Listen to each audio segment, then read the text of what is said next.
Oil prices have plummeted, with Brent crude sinking by nearly 10% in response to news that Iran has declared the Strait of Hormuz open for commercial ships. This development comes as a significant relief to the global energy market, which had been on high alert due to concerns over potential disruptions to oil exports from the region. The Strait of Hormuz is one of the most critical waterways for international oil trade, and its closure would have had devastating consequences for the global economy. Iran's announcement marks a positive turn in the ongoing conflict, but analysts warn the tensions could still simmer beneath the surface. Looking ahead, investors will be watching closely to see if this development leads to a sustained increase in oil production and prices.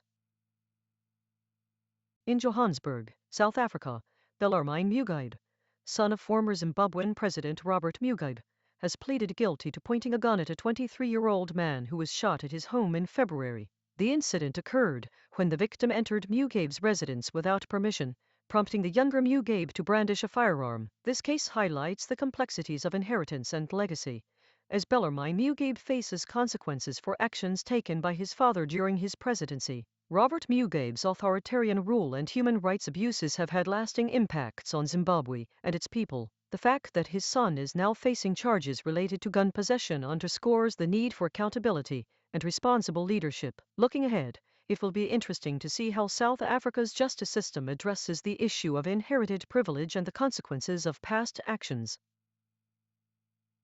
The waters off the coast of South Asia have become a deadly destination for thousands of Rohingya refugees who lost their life attempting to reach safety. According to the UN High Commissioner for Refugees, a record number of Rohingya refugees lost their lives at sea in 2022, with many more still stranded on boats or adrift in the ocean. This tragic trend has been exacerbated by years of persecution and violence in Myanmar, where the Rohingya community has faced widespread human rights abuses. The UNHCR warns that these desperate individuals are often forced to flee their homes without access to basic necessities like food, water, and medical care. As the international community continues to grapple with the crisis, it is clear that urgent action is needed to address the root causes of this humanitarian disaster. Looking ahead, the international community must prioritize a comprehensive and coordinated response to protect the lives of Rohingya refugees and hold those responsible for their persecution accountable.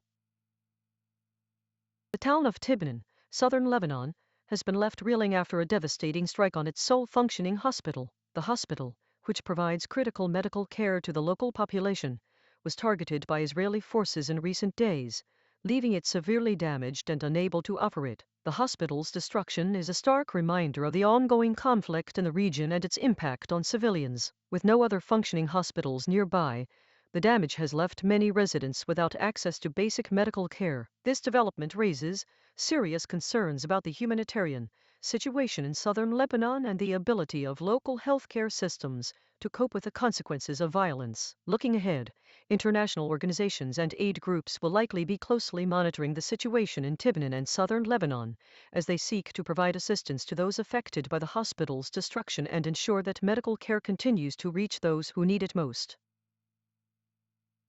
The skies above Eastern Europe have become increasingly tense as Ukraine has escalated its military operations, launching a surge of long-range drones into Russian airspace. This bold move has caught Russia off guard, forcing the Kremlin to reassess its strategic priorities and potentially alter the trajectory of the conflict. By targeting Russia's lucrative oil fields, Ukraine aims to disrupt the country's economy and gain a significant advantage in the war. The move also underscores the growing threat posed by Ukrainian drones, which have become a game-changer in modern warfare. Looking ahead, it remains to be seen how Russia will respond to this new challenge. But one thing is clear, the conflict between Ukraine and Russia has taken a dramatic turn, with far-reaching implications for regional stability and global security. A 10-day ceasefire has taken hold between Israel and Lebanon, following weeks of escalating tensions and violence. The truce, which began at midnight local time on Tuesday, is believed to have been brokered by Saudi Arabia and the United Arab Emirates, with Iran-backed Hezbollah expressing support for the agreement. The ceasefire comes after a series of deadly clashes along the Israeli-Lebanese border, resulting in dozens of fatalities on both sides. The conflict has its roots in long-standing disputes over territory and security, with Hezbollah accusing Israel of violating its sovereignty. As negotiations between the U.S. and Iran continue, the international community is watching closely to see if this ceasefire holds. Looking ahead, the key question now is whether the truce will be sustained and what implications it may have for regional stability. Will the ceasefire prove a significant step towards de-escalation, or will it be short-lived?